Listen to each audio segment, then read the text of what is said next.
요즘 여러분은 성경 66권 중에서 어느 책을 읽고 계십니까? 혹시 그 성경 통독을 시작한 사람들의 기운을 쭉 빼놓는다는 걸림돌 같은 그 책에 머물러 계신 건 아닌지 모르겠습니다. 오늘 올포원 주제 레위기입니다. 오호, 잘 만났다 레위기. 아, 이 구약 전문가님들이 계실 때 이렇게 성도 대회 안 할 수가 없어요. 그렇죠? 창세기 출애굽기까지는 신나게 읽어집니다. 하지만 레위기 되는 순간 갑자기 마태복음 넘어가기도 하잖아요. 그렇죠, 신약으로 가죠. 이렇게 레위기만 나오면 암초를 만난 기분이에요. 그 암초 정도가 아니에요. 아, 그렇죠? 네, 완전 성경의 고비사막. 그리고 구약의 수면제라고 할 수 있는 것 같은데, 근데 목사님들 표정을 보니까 안 그러신 것 같은데. 두 우리 분은 김은희 뭐, 목사님하고 예. 이한영 목사님께서는 어떻게 레위기가 술술 읽어지시나요? 레위기가 수면제라고 하셨으니까 여호와께서 사랑하시는 자에게 잠을 주신다고 하셨으니까 아멘. 네. 좋습니다. 근데 그 랍비들이 네. 그런 이야기를 해요. 솔로몬 왕도 레위기를 이해 못했다. 그런 레위기를 우리 오늘 김윤희 교수님께서 다 풀어주시리라. 아닙니다. 우리 이한영 교수님이 잘 풀어주실 거고요. 사실 그거 선입관이고 편견으로 여러분 주입된 거예요. 사실은 관점을 바꿔드릴게요. 민수기 1장에서 4장을 읽어보세요. 읽다 보면 이름, 숫자 다 나오니까 레위기가 훨씬 낫다라고 하시더라고요. 네. 김관성 목사님 질문 지나갈 줄 아셨죠? 예, 레위기를 설교했다가는 교회 문을 닫을 수도 있다면서요. 네. 우리 네, 그런데 사이에서 예, 혹시 네. 김광석 목사님께서도 레위기 설교는 조금 이제 피하는 쪽이신지 아니면 좀 이렇게 정면으로 내가 돌파해야겠다 하시는 스타일이신지 궁금하네요. 제가 아직 레위기 설교를 안 해봤는데 아니 책을 한 권 전체를 이렇게 강해해 본 적은 아직 없습니다. 네. 부분적으로는 해봤는데 아무래도 부담되는 책인 것은 틀림없죠. 틀림없지만 뭐 설교자가 그걸 정면 돌파하지 못한다면 저는 문제가 있는 거라고 생각해요. 무엇보다도 이 레위기 안에는 복음의 진수가 캐면 캘수록 더 선명하게 발견된다고 저는 확신해요.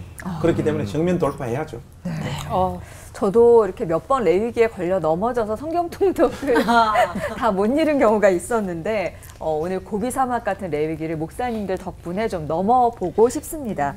이 레위기를 제쳐두면 구약을 포기하는 거나 다름없다 이런 얘기도 들었는데 왜 그런 건지 설교에서 찾아보도록 하죠. 김윤희 목사님 설교부터 집중해서 들어주시죠.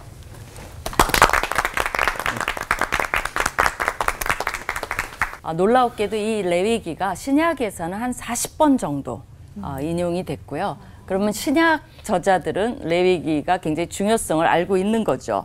또 히브리서는 레위기를 모르면 이해하기 힘들 정도로 신학적으로 굉장히 중요한 책입니다. 또 레위기라는 제목은 레위인에 관련된 사항들이라는 의미예요. 그럼 왜 레위기가 나왔을까요? 출애굽기의 연장선에서 나온 거예요. 출애굽기 마지막에 되어진 일이 뭐죠? 성막이 완성이 됩니다. 그러면 성막이 눈앞에 있는데 어떡하지? 거기에 대한 지침서예요. 성막 너무나 중요하죠. 하나님이 임재하시는 장소죠. 예배 장소죠. 제사의식의 장소죠. 속죄의 장소죠. 1년에 한 번씩은 이스라엘 백성 전체가 속죄받을 수 있는 제사죠. 그렇기 때문에 성막은 이스라엘의 상징이고 핵심이고 정체성이고 이스라엘이 믿는 신이 어떤 분이신지를 보여주는 상징입니다. 그러니까 그곳에서 어떻게 섬겨야 되는지 예배해야 되는지를 가르쳐주는 놀라운 책이에요. 레위기를 그 바게트 빵이라고 생각하시면 둘로 딱 자르시면 돼요.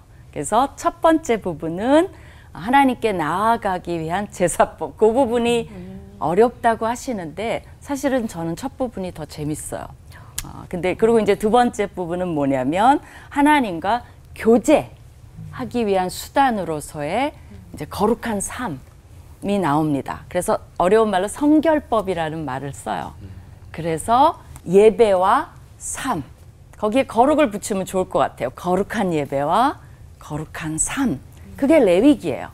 그죠? 그러니까 결국은 삶으로 예배합니다라는 것을 잘 가르쳐주는 책입니다. 그래서 예배의 본질을 가르쳐주는 그런 책이라고 보시면 좋을 것 같고요. 그러면 예배를 잘 보려면 두 번째 부분이 하나님은 요구하시는 부분이시죠. 삶. 그래서 거기 보면 삶의 현장에서의 거룩을 굉장히 강조해요. 산에 가서 돛 닦는 거룩이 아니에요. 어떤 거룩이냐면 그 성결법 몇 군데를 예를 들어 볼게요. 그 부모를 경외하고 품꾼의 싹을 아침까지 두지 말고 재판할 때 불의를 행하지 말고 사람을 비방하지 말고 형제를 마음으로 미워하지 말고 노인을 공경하고 그 다음에 길이나 무게나 양을 잴 때 불의를 행하지 말고 도둑질하지 말고 속이지 말고 거짓말하지 말고 이웃을 압제하지 말고 거짓 맹세하지 말고 이거 다 오늘날 우리에게 필요한 말 아닌가요? 현대어로 하면 임금 체불하지 말고 원산지 속이지 말고 뒤에서 뇌물 받지 말고 또 세금 보고 제대로 하고 이웃을 비방하지 말고 뭐 회사에서도 얼마나 가십이 많습니까? 비방, 인터넷에 악플 달지 말고, 그죠? 뭐 이런 것들과 똑같아요. 그러니까 이런 삶이 뒷받침되는 게 예배지 제사만 드린다고 되는 것은 아니라는 것을 사실 레위기가 실용적 거룩을 가르쳐 줍니다. 그래서 그 성결법의 딱 중앙에 박아놓은 게 뭐냐면요. 그 유명한 레위기 19장 18절이에요. 뭐게요? 그게 우리는 신약에서 유명한 거라고 생각하는데 사실 구약에서 가장 중요한 법 중에 하나입니다. 그게 뭐냐면 내 이웃 사랑하기를 내 자신과 같이 사랑하라는 말씀이 레위기에 딱 박아놓으셨어요. 그리고 바리새인들이 그것을 이해했어요. 바리새인들이 내용은 잘 알아요. 그 공부는 열심히 했어요. 그걸 그대로 인용한 거니까 구약의 핵심을 이해한 거예요. 그렇게 생각하시면 좋겠습니다. 그다음에 이제 그렇지만 레위기에서 매번 드리는 제사 이것은 신약에 나오는 예수님의 단회적이고 영구적인 제사와는 완전히 대조를 이루는 거죠. 그죠? 매번 그 레위기 읽으면서 느껴야 되는 건 뭐냐면 왜 지루하냐? 근데 예수님을 생각하면서 읽으면 지루함이 확 가십니다. 그죠? 이렇게 했어야 되는데 그래야 거기서 은혜가 넘쳐 나오는 거죠. 예수님의 피로 정결하게 됐고 또 우리가 하나님 앞에 나아갈 자격을 얻었어요. 그렇게 하고도 대제사장 외에는 1년에 한 번 지성소에 한 번 들어가요. 우리는 나아갈 수가 없어요. 근데 지성소 휘장이 찢어지면서 감히 우리가 이제는 지성소에 나아갈 자격을 얻은 그 핵심이 예수님의 십자가의 죽음입니다. 그러니까 그것을 안다면 레위기를 아마 여러분 끌어안고 주무시고 단잠을 주무시고 싶으실 것 같아요. 그래서 레위기를 자세히 묵상할수록 예수님께 얼마나 큰 은혜를 입었는지 그 넓이와 깊이를 실감하게 됩니다. 레위기에는 용서받지 못할 죄도 있어요. 근데 그게 한계죠. 근데 예수님의 피로는 용서받지 못할 죄가 없습니다. 그래서 레위기가 뭐냐? 우리를 은혜의 홍수로 이끄는 책이라고 감히 정의하고 싶습니다. 기도하겠습니다. 하나님 감사합니다. 레위기 주셔서 감사합니다. 또 우리가 잘 읽지 않는 책으로 등장을 했기 때문에 이제는 나의 가장 사랑하는 책이 레위기가 되기를 감히 도전해보고 소원해봅니다. 은혜의 홍수에 빠져보는 시간들 다 갖게 하여 주시옵소서. 예수님 이름으로 기도합니다. 아멘. 아멘. 우리가 출애굽기에 이어서 레위기가 나오죠. 원래는 두 권의 책이 아니라 이 토라 오경은 하나의 두루마리였어요. 그러니까 우리가 창세기부터 이어서 쭉 읽어야 되겠죠. 출애굽기에 보면 하나님께서 이스라엘을 애굽에서 구원하시는 목적을 모세와 아론에게 이제 바로에게 가서 전하라고 말씀하시죠. 그 목적이 무엇이냐면 광야로 나아가 하나님께 예배드리고자 우리를 부르신 이유는 하나님을 예배하고 예배하는 삶을 살기 위해. 그래서 그 광야로 나가 예배를 드리라는 그 문구가 출애굽기에만 10번이 반복돼서 이렇게 언급됩니다. 그만큼 중요하죠.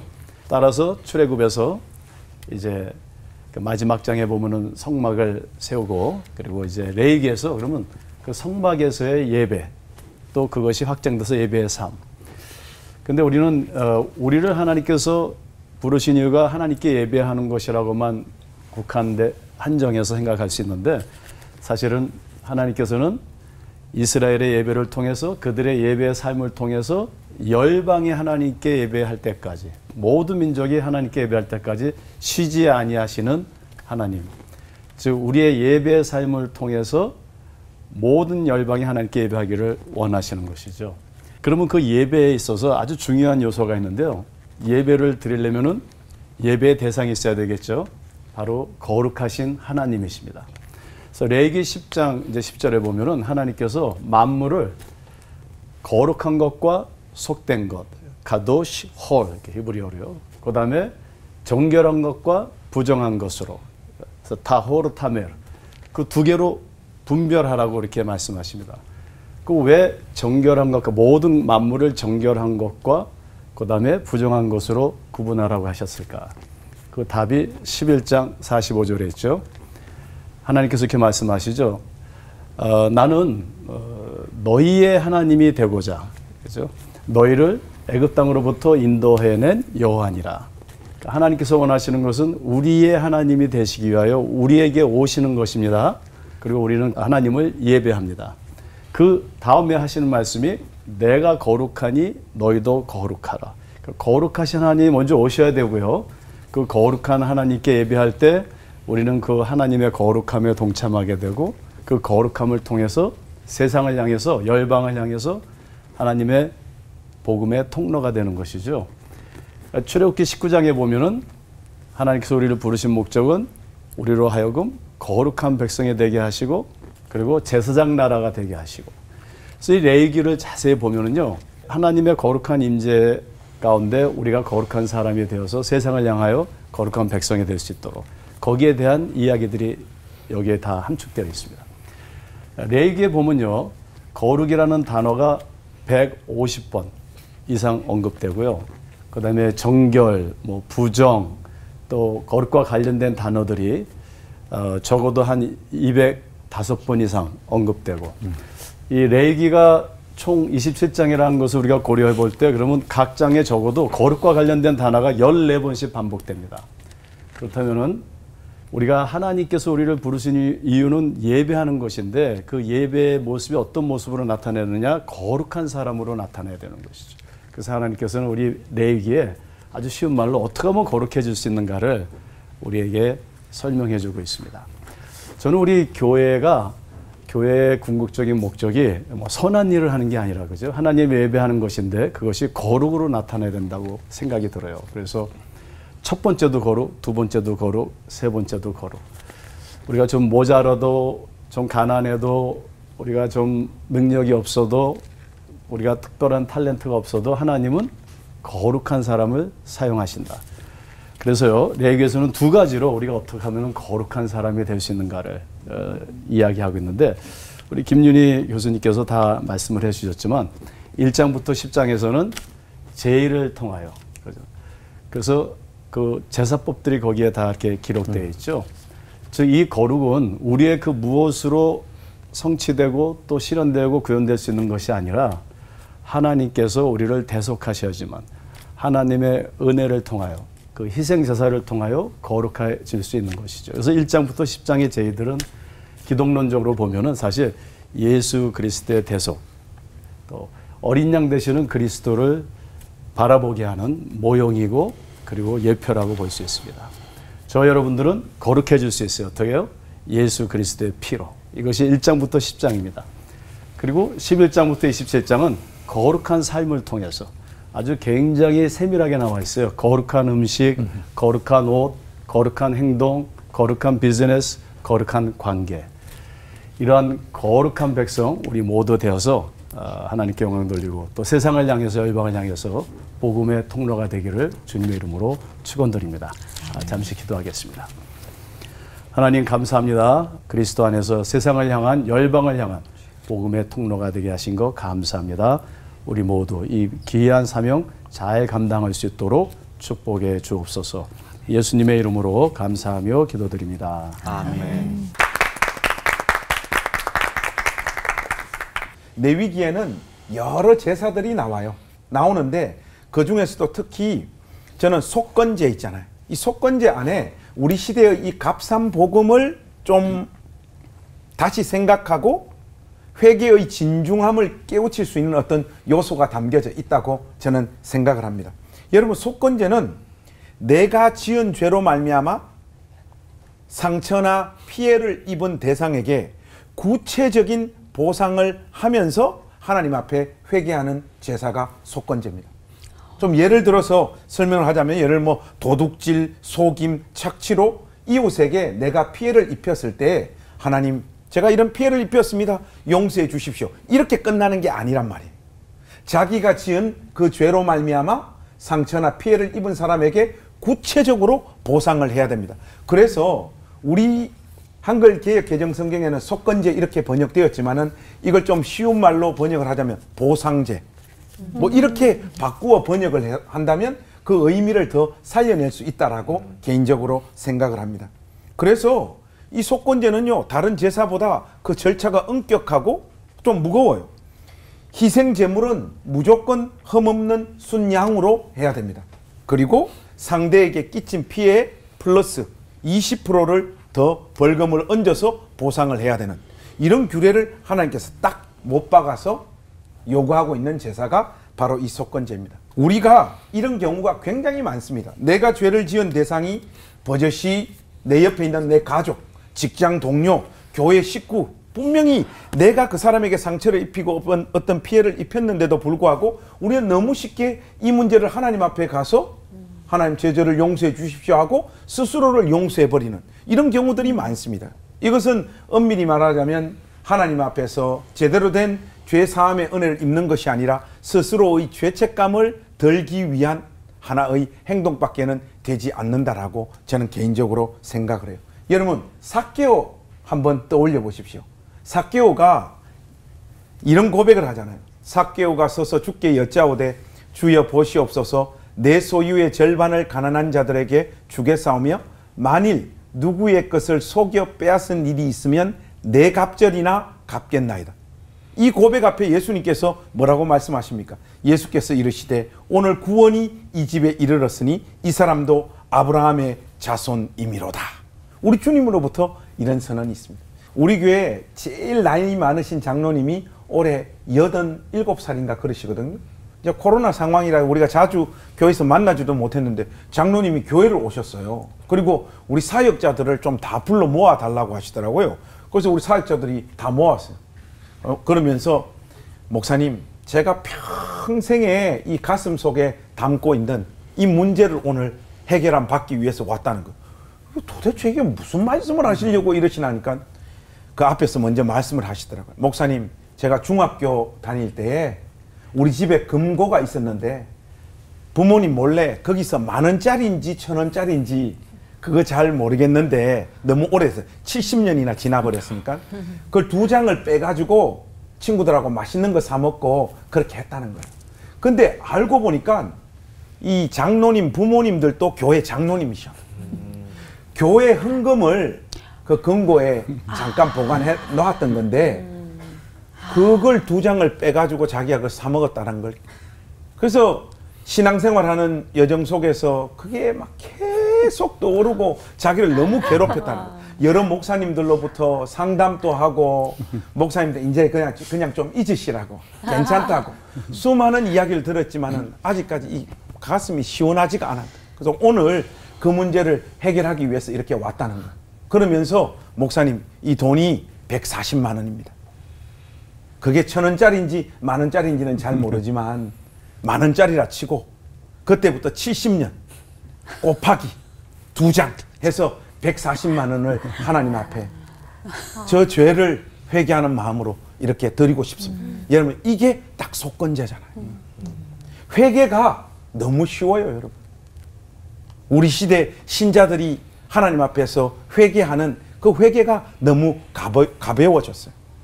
하나님께서 우리를 용서하신다라고 하는 것은 수직적으로 하나님과의 관계가 바로 서는 거고, 수평적으로는 나로 인해서 상처받고 피해 입은 나의 이웃과도 내 관계가 회복되어지는 것, 그것이 온전한 회개의 의미이지 않겠습니까? 여러분들 안에 이 속건제의 메시지 안에 담겨져 있는 이 의미를 좀 가슴 깊이 새기셔서 마땅히 용서를 구해야 될, 여러분으로 인하여 상처받고 피해를 입은 사람들이 있다라면 신앙의 용기와 담력을 내셔서 그 앞에 가서도 사과하고 용서를 구할 수 있는 우리 올포원 모든 시청자 가족들이 되시기를 우리 주님의 이름으로 축복합니다. 기도하겠습니다. 하나님, 이 속건제의 메시지를 우리 가운데 주시니 감사합니다. 하나님, 기도하며 하나님 말씀을 묵상하며 나로 인하여 상처받고 피해 입은 사람이 우리 마음에 떠오를 때에 용기 내어 그 사람에게 찾아가 무릎 꿇고 용서를 구할 수 있는 신앙의 용기와 은혜를 우리 모두에게 허락하여 주시옵소서. 우리 구주 예수 그리스도의 이름으로 기도하옵나이다. 아멘.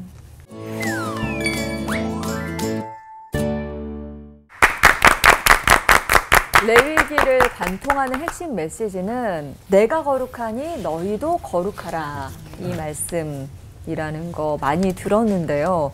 그걸 알면서도 이렇게 레위기가 어렵게 느껴지는 이유는 이런 배경 설명 없이 어떤 제사, 율법 이런 게 막 나열이 돼 있으니까 거기에 막 한번 빠지는 것 같은 느낌이 들어요. 그러니까 이해가 안 되면은 좀 지루해지기도 하고 이거 건너뛰고 가도 되나 이렇게 자꾸 뒷장을 넘겨보게 된단 말이죠. 그러니까요. 네.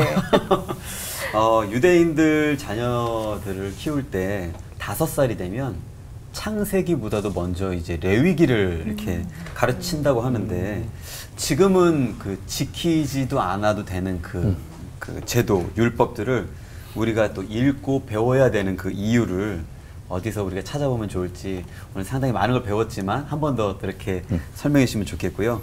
레위기에서 우리가 또 성경 통독을 이제 앞으로 포기하지 않을 수 있을 것 같아요. 예수님 생각하면서. 네네. 그런데 또 앞으로도 계속 또 이렇게 어떻게 읽어나가야 될지 우리 목사님들만의 꿀팁도 좀 하나씩 이렇게 주시면 감사하겠습니다. 네, 우리 총장님부터. 네. 그 레위기에 보면요. 그 애를 낳는 얘기가 나오는데, 남자를 낳으면 7일 동안 부정해요. 여자애를 낳으면 며칠 동안 부정할까요? 14일 동안 부정해요. 그러니까 배로 우리가 부정한 거죠, 여성들이. 그게 기분 나쁘잖아요. 근데 그걸 따지는 시간은 아니고, 근데 이제 남자들이 여성에게 없는 건 뭐냐면 할례를 해요, 중간에. 그래서 아마 피를 좀 더 흘리기 때문에 하나님이 이제 봐주시는 것 같은데, 근데 이제 그 정결 예식을 할 때 가난한 자들은 비둘기 한 쌍을 가져오도록 돼 있어요. 근데 이제 누가복음 2장에 보면 마리아와 요셉이 아기를 낳고 그 정결 그 말이 나와요. 정결할 그 예식을 치를 때 뭘 가져왔냐면 비둘기 한 쌍, 그런 걸 가져왔다라는 말이 있어요. 그럼 뭐죠? 레위기죠. 그리고 가난했다라는 것이 증명이 되는 거죠.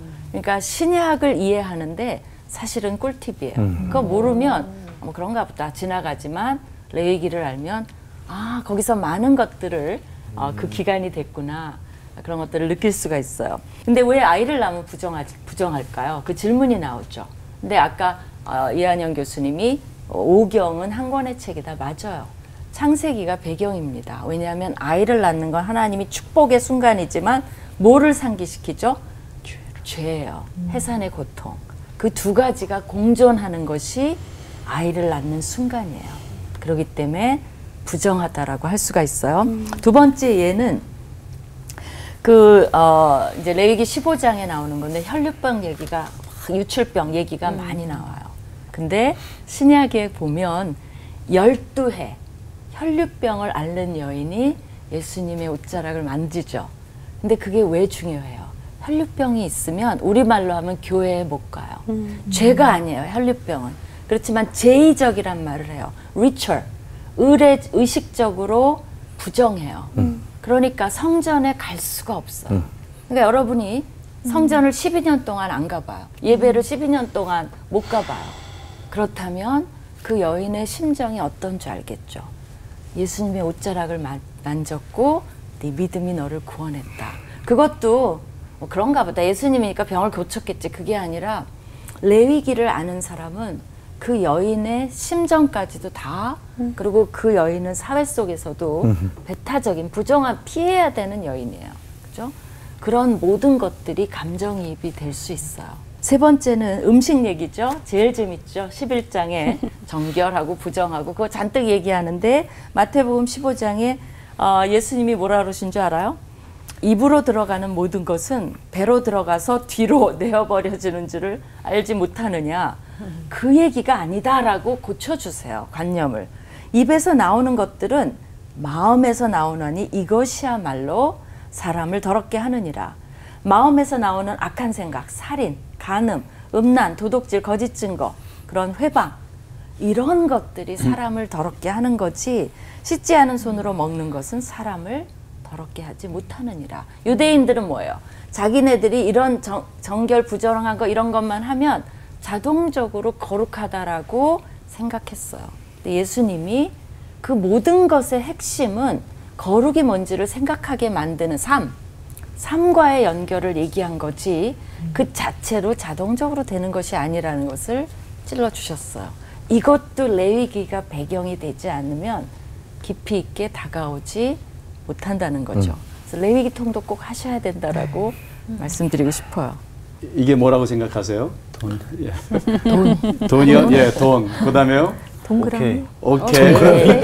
예, 보셨죠? 이걸 보시고 우리 총장님은 학교 재정이 걱정되시는지 돈 그러셨어요. 또 오케이 하셨죠? 저는 브라질에서 자라났어요. 어려서부터. 남미에서 제일 큰 욕이 이거예요. 여러분들 남미에 가서 오케이 했다가는 총 맞습니다. 터키에서도 이건 나쁜 거예요.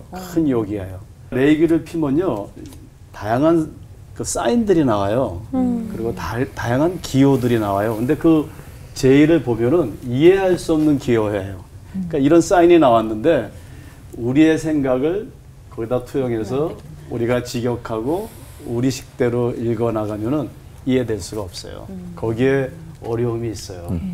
그래서 여러분께서 레위기를 잘 읽으시려면은 사실 레위기는 평신도가 스스로 소화시킬 수 있는 또 그 기호를 또 해독할 수 있는 그런 상황은 아니에요. 그래서 좋은 담임 목사님께 가셔서 여쭤보시든지 아니면은 좋은 또 어떤 주석책을 좀 추천받으셔서 보시면서 그 기호법을 풀어가시면 좋지 않을까 생각이 듭니다. 사실 레위기는 저희들도 정신 차리고 읽어도 무슨 말인가 잘 모릅니다. 좋은 주석이나 교수님들의 어떤 설명 없이 목회자들도 소화하기가 버거운 내용들이 너무 많습니다. 그게 솔직한 마음이에요.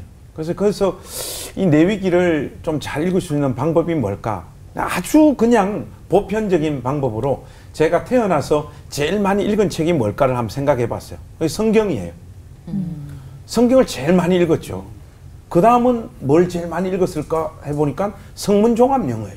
한 30번은 본 것 같아요.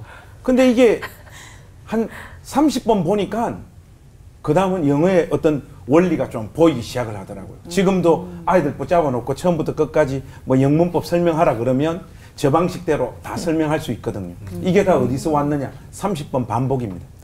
한 번 읽고 안 되면 또 이 책 저 책 참고하면서 또 읽고 또 읽고 또 읽고 하나님 말씀이기 때문에 그리고 또 쉽게 우리한테 그 보배로운 어떤 보물 같은 의미가 우리 가운데 오지 않는다면 아마 더 귀한 내용들이 담겨 있어서 그럴 것이다라고 하는 마음으로 여러분들이 반복해서 좀 읽다가 보면 이 레위기 안에 들어가 있는 복음의 진수를 여러분들이 만날 수 있지 않을까. 그렇게 해서 새겨진 지식은 쉽게 지워지지도 않고 우리 가운데서 빠져나오지도 않지 않을까. 그렇게 말씀드리고 싶습니다. 목사님들 말씀 듣고 보니까 그냥 이렇게 사실 그냥 눈만 보고 읽은 적도 있었는데 다시 한번 꼭꼭 씹어서 읽어봤으면 좋겠다는 생각이 들었습니다. 근데 레위기가 레위인들이 읽는 책이 아니라 거룩하게 구별된 이 시대의 제사장인 우리들을 위해서 또 주신 말씀이라고 생각하니까 좀 더 이해도를 높여본다면 좋겠다 싶은 마음이에요. 그렇습니다. 네. 그래서 준비했습니다. 주님이 우리를 부르시는 좀 어려운 러브레터 레위기를 쉽게 알기 위한 질문 타임. 네, 이런 러브레터를 예쁘게 읽어야 되는데 네. 이 레위기를 읽으면요 이런 질문이 저절로 나와요. 이 동물의 가죽을 벗기고 각을 뜨고 불에 태우고 저도 읽으면서 막 이러면서 읽었거든요. 아우 이러면서 막 빨리 넘겨야겠다 그래서 그러기도 했었는데 이런 제사를 매번 드린다고 하면 끔찍하고 괴로울 것 같은데요. 우리 김윤희 교수님께 질문 드리겠습니다. 5대 제사가 지금 우리와 무슨 상관이 있는 건지 사실 지금 그 오랜 제사가 신약 시대에 와서는 폐지가 되었는데 그건 또 뭘 의미하는 건지 그것도 궁금합니다. 사실 그 제사법이 이제 5개가 있죠. 그죠? 소제, 아니 번제부터 합시다. 번제, 소제, 속죄제, 속건제, 화목제. 5개예요. 근데 화목제 안에 감사제, 원제, 낙헌제 이렇게 3개가 더 들어가요. 근데 5개예요. 기본은. 그러면 번제는 뭐냐? 올라 그래갖고 이제 전체 다 드리는 거예요. 우리의 온전한 속죄, 헌신 이런 뜻이 있고요. 간단하게 하면 소제는 이제 노동에 대한 결과물을 하나님께 감사함으로 이제 드리는 거죠. 감사의 예물. 그 다음에 속죄제는 이제 속죄 받는 거죠. 근데 이제 그 중에서도 고범죄, 일부러 짓는 죄, 이거는 방법이 없어요. 그거는 대가를 치러야 돼요. 뭐 돌에 맞아 죽든지 감옥에 가든지 그렇게 해야 되는 거지. 거기에 대해서 뭐 제사 드림은 없어지는 그런 것은 아니고요. 그다음에 이제 아까 속건제 너무나 잘 설명해 주셨어요. 그게 굉장히 프랙티컬한 거죠. 인간의 권리 침해에 대한 배상 성격이 있어요. 배상을 해야 돼요. 사실은. 그리고 이제 화목제.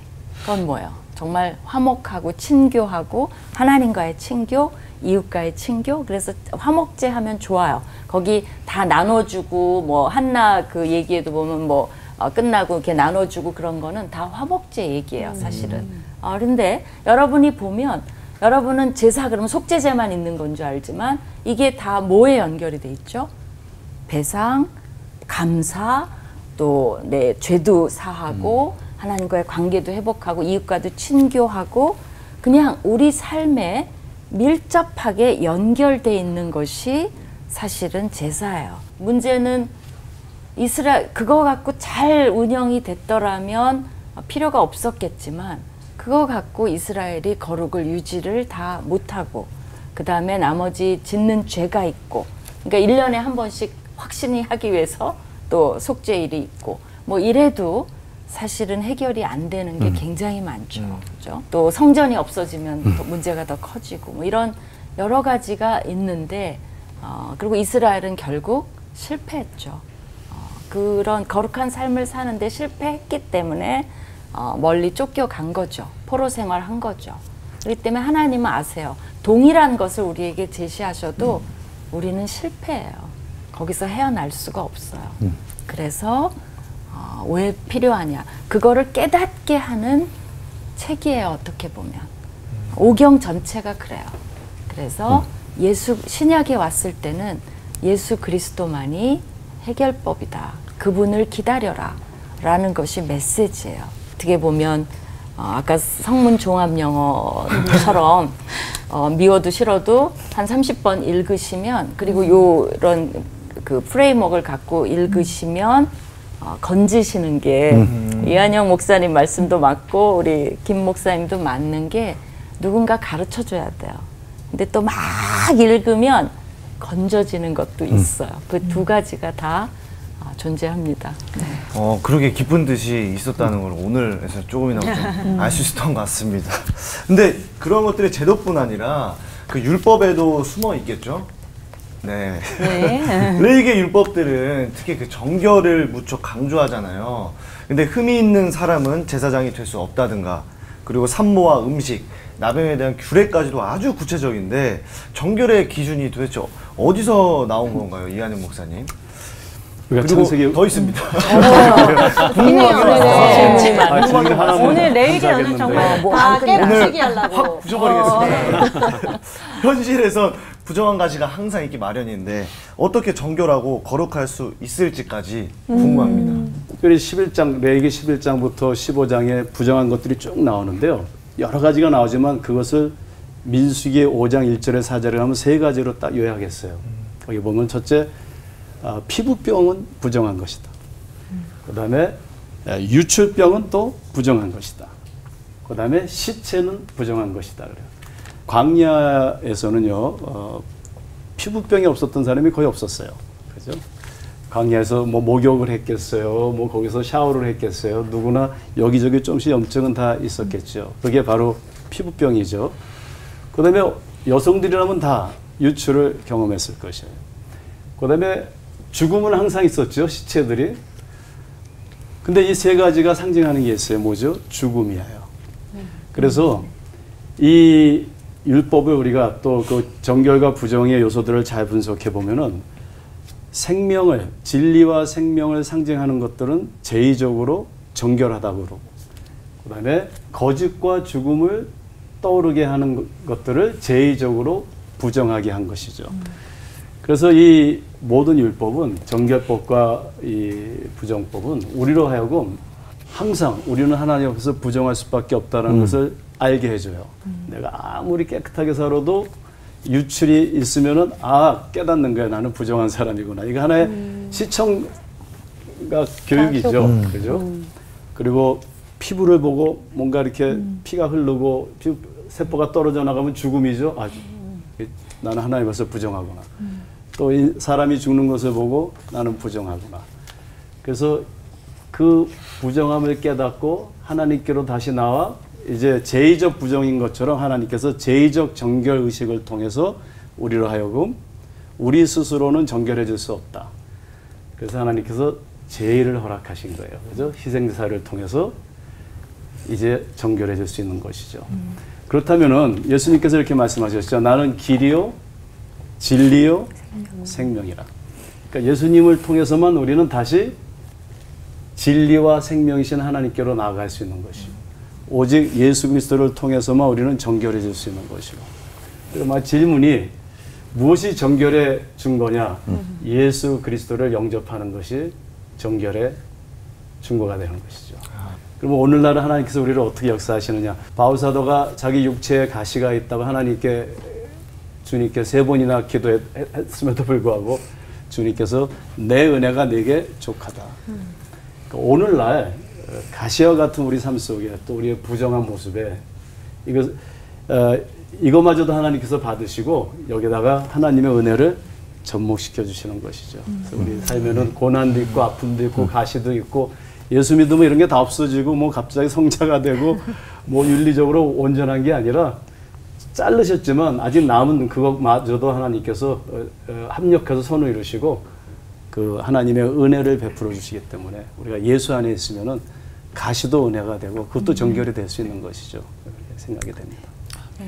이렇게 하나하나 풀어주시면 레이기가 굉장히 부드러운 것 같은데 이게 엄격하게 느껴졌던 이 레이기가 신약에서 아까 김유 교수님 말씀해 주신 것처럼 100번이 넘게 인용이 되었다고 하셨잖아요. 그만큼 이게 우리 삶과 이렇게 얼마나 밀접하다는 건지 우리 김관성 목사님께서 찝어주시면 좋겠고요. 거룩하게 살고 싶었지만 이런저런 사정으로 아직까지 하나님께 속죄제도 못하고 사람에게도 용서를 구하지 못한 사람이 있다면 어떤 조언을 해주실지 화내시지 마시고요. 조언을 어떻게 해주실 수 있을지 얘기해 주시면 좋겠습니다. 당연히 레위기라고 하는 책은 우리의 삶과 굉장히 밀접한 관계가 많죠. 왜냐하면 우리가 살아가는 세상 어떤 의미에서는 내 존재 자체가 죄덩어리잖아요.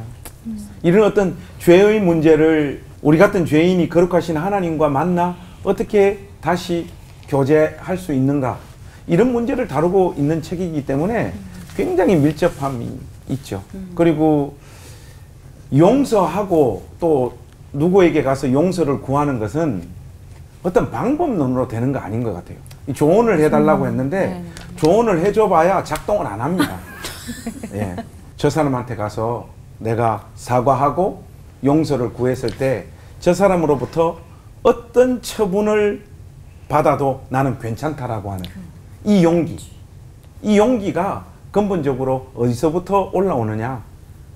하나님께서 우리를 용서하시고 용납하신 그 사랑의 깊이와 넓이를 절절히 깨달을 때 누구에게 가서 용서도 구할 수 있는 것 같아요.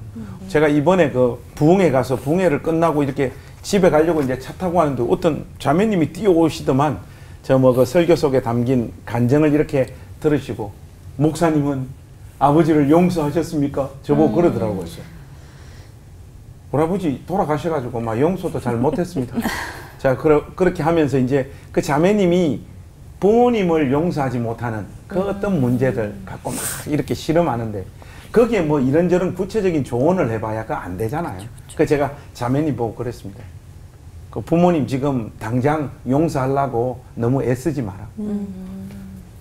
여기 이제 신앙생활 하신 지 얼마 안 되셨으니까 이 교회에서 예수님이 누구신지 바르게 배우시고 그 예수님의 은혜와 사랑을 절절하게 깨닫는 어느 시점에 부모님을 용서할 힘도 가지게 될 거라는 거예요. 이게 용서를 구하는 사람의 입장에도 똑같은 것 같아요.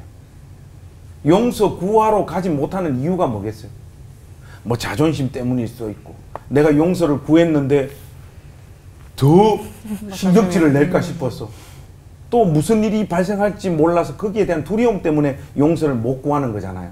그런데 하나님의 용서와 용납의 깊이와 넓이를 경험하면요, 가서 내가 어떤 수치를 당하더라도 괜찮다라고 하는 용기가 샘솟아 올라오는 순간이 있을 거예요. 그래서 더욱더 복음을 붙잡으시고 하나님의 사랑의 깊이와 넓이를 묵상하는 사람이 되시라, 그렇게 말씀드리고 싶습니다. 그러니까 무시무시한 제사를 우리가 지내지 않아도 예수님 한 분으로 속죄와 용서의 길로 나갈 수 있는 길을 이렇게 열어주셨구나 하는 게 너무나 정말 큰 은혜로 다가옵니다.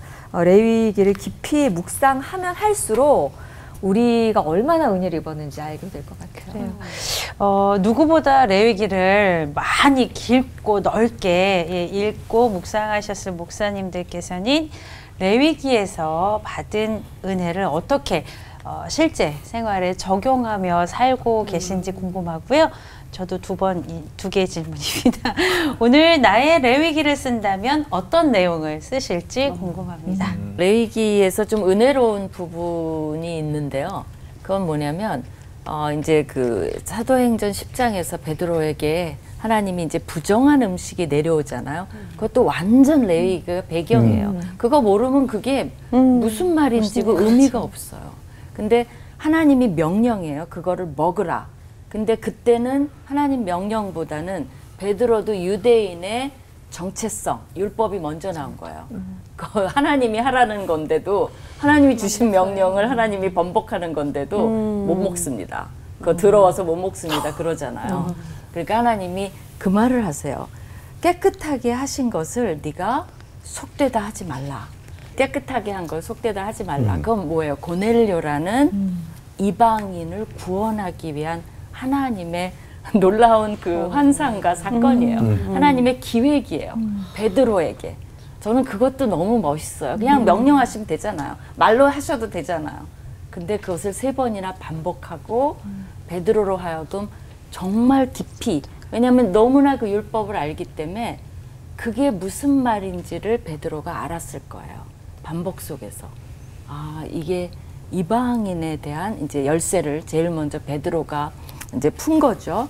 근데 우리도 그 이방인이에요. 근데 한 발짝 더 나아가서 지금 현재 우리 그 이방인인, 그러니까 이제 기독교인들이 마치 유대인처럼 기독교인과 비기독교인을 너무 나누는 것 같아요. 우리는 마치 거룩하고 저 사람들은 거룩하지 않은 것처럼 세속적이야. 그 자체가 모순이라는 거죠.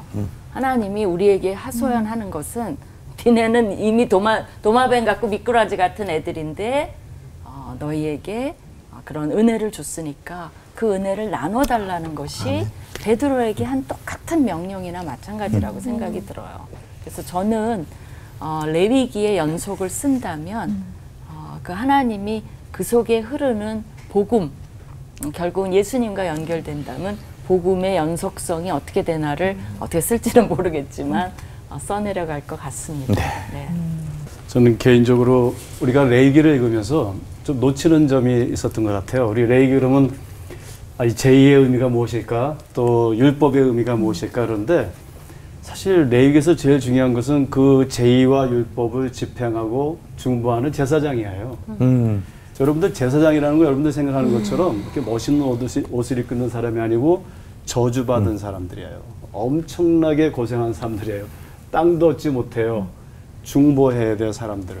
섬겨야 돼요. 그런데 출애굽기 32장에 가면 또 축복을 받았어요. 금송아지 사건 때 유일하게 레위가 하나님의 편에 서서 그 우상 숭배하는 자들의 그 심판의 도구가 됐어요.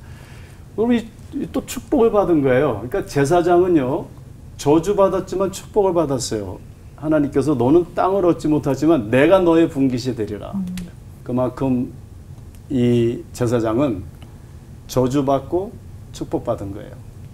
예수님께서 십자가에서 우리의 대제사장 되시는 영원한 제사장 되신 예수님께서 십자가에서 우리 대신 저주를 받으시고 그리고 그 저주를 받으심으로 우리를 구속하심으로 복을 받으신 거예요. 저 여러분들을 베드로전서 2장 글쓰는 제사장이라고 그러잖아요. 저는 어느 날부터 제가 그래 나는 저 사람을 위해서 저주를 받아야지. 저 사람을 사랑하기 위해서 내가 희생해야지. 그게 바로 제사장이에요. 그리고 그것이 바로 축복이에요.